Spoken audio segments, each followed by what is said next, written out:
There's a problem. We need to get to the bottom of something. In today's video, we're going to be diving into a deep comparison between the AKM of Delta Force and the AKM of Arena Breakout Infinite. Both of these games are looking to make huge impacts in the tactical extraction genre, but how do they stack up when it comes to the most iconic weapons in gaming history?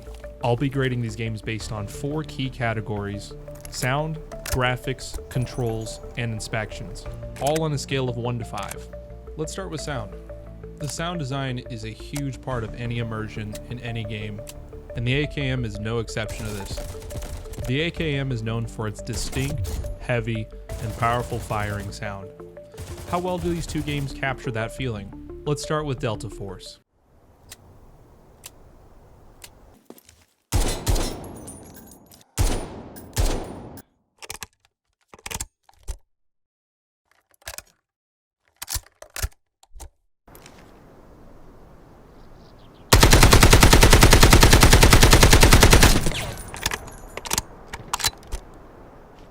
Now Arena Breakout Infinite.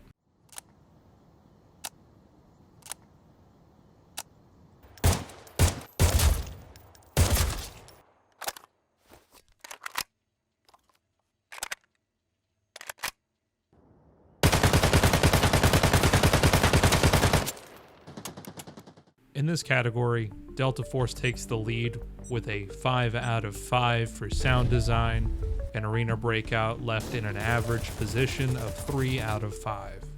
Next up, let's talk about graphics. Both games are pushing the limits of graphical fidelity, but there are some noticeable differences when you put them side by side. Delta Force uses a more stylized approach to its environments.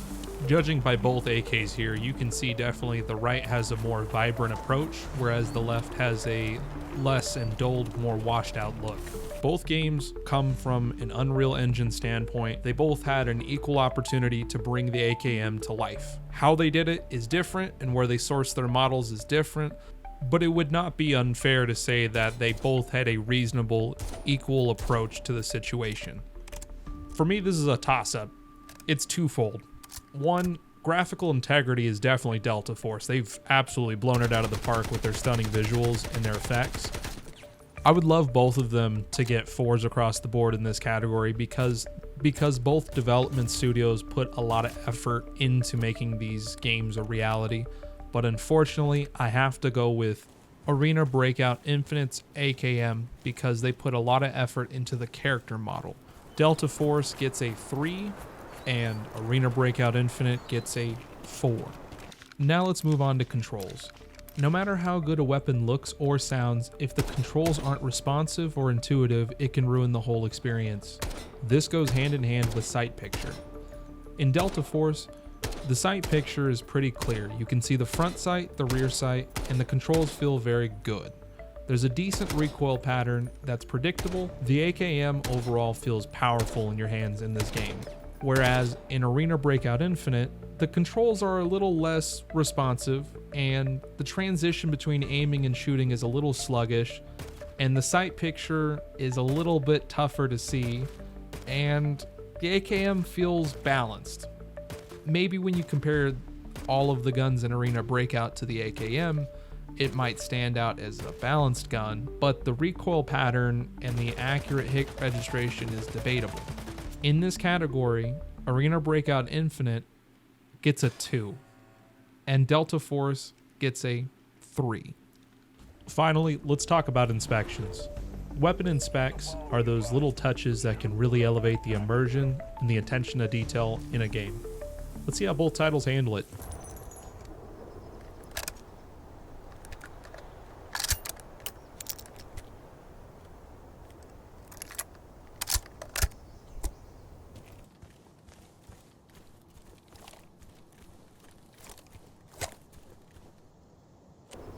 I normally don't hand out 5 out of 5s, but Delta Force did a really good job with their animation here, and it speaks for itself.